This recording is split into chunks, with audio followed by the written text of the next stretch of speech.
वाक़िफ़ है।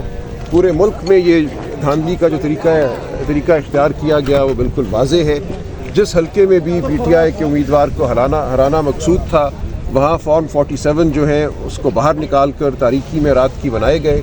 जो असल वोट पोल हुए थे, जो फॉर्म 45 में हमारे पास मौजूद हैं, उनको एक तरफ रख कर फर्जी वोट जो हैं वो दिखाए गए। मेरे हल्के में 1,10,000 वोट ज़ायद दिखाए गए, जिसकी बुनियाद पे मेरी 1 लाख की लीड को 12,000 की शिकस्त में तब्दील किया गया।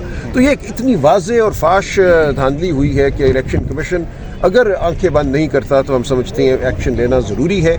अगर इस मुल्क में जमहूरियत रहनी है, अगर इस मुल्क में इलेक्शन के ऊपर किसी का कोई एतबार रहना है, तो मैं समझता हूँ ये हमारा मुकदमा और दीगर मुकदमात जिसमें ऐसी सूरत हाल है। देखिए, मेरे मसले में, मेरे हल्के में नेशनल असम्बली यानी 1 to 8 का टर्न आउट इन्होंने दिखाया 56%, 56%, जबकि मेरे नीचे उसी हल्के में जो सूबाई हल्के हैं उनमें टर्न आउट दिखाया गया है तकरीबन 40%। तो ये 16% कैसे बढ़ गया नेशनल का टर्न आउट वही होता है। एक शख्स जो पोलिंग स्टेशन में जाता है वो सूबाई वोट भी डालता है, वो कौमी वोट भी डालता है। ऐसा नहीं होता कि 1,10,000 लोग जाएं और वो वोट ही ना डालें सूबे में, सिर्फ वो नेशनल असम्बली का वोट डालें।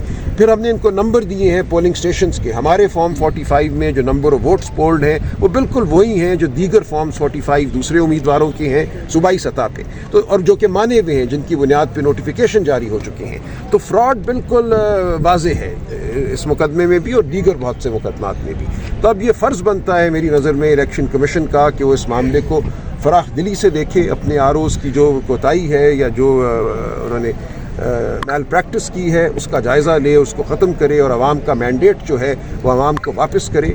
वरना ये इलेक्शन जो है और आगे इसकी बुनियाद पे कायम होने वाली हुकूमत वो कोई एतबार नहीं रखेगी और मुल्क जो है इसी दलदल में फंसा रहेगा।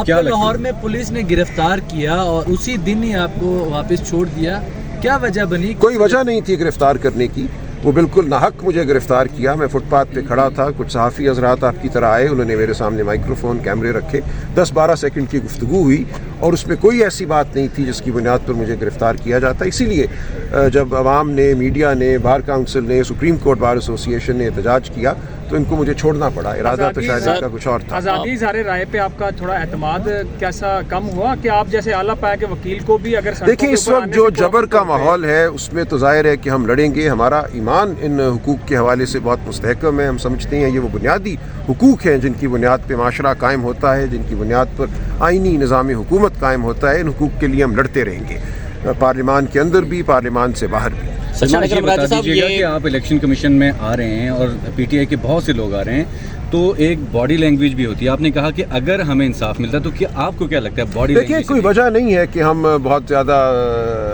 इस बारे में ये अखज़ करें कि ज़रूर हमें इंसाफ मिलेगा।